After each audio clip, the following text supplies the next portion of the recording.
ਤੈਨੂੰ ਹਜੇ ਟ੍ਰੇਨਿੰਗ ਸਹੀ ਨਹੀਂ ਗਈ, ਤੈਨੂੰ ਟ੍ਰੇਨਿੰਗ ਲੈਣੀ ਪੈਣੀ ਹੈ। ਅੱਛਾ ਰਾਤ ਸਾਡੇ ਕੋਲ ਆਈ ਟ੍ਰੇਨਿੰਗ ਦੇਵਾਂਗੇ ਤੋਰੇ ਕਾਲੀ ਕਰ ਲਈਗਾ ਤੈਨੂੰ ਮੇਰੀ ਜ਼ਰੂਰ दवा बराबर नहीं कर रहा है तेनू कुछ ज्यादा ही है।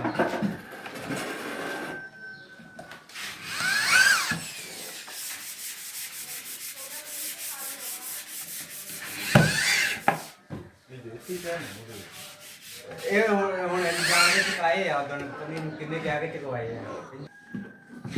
ਜੈਸੇ ਪਤਾ ਕੀ ਛੋਟੀ ਹੋਈ ਹੈ ਤੁਹਾਨੂੰ ਪਤਾ ਨਹੀਂ ਇਹ ਸ਼ਾਇਦ ਮੈਂ ਵਿੱਚ ਪਾਇਆ ਸੀ।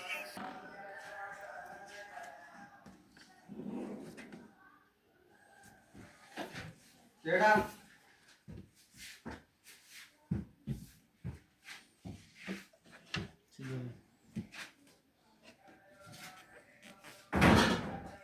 स्टार्ट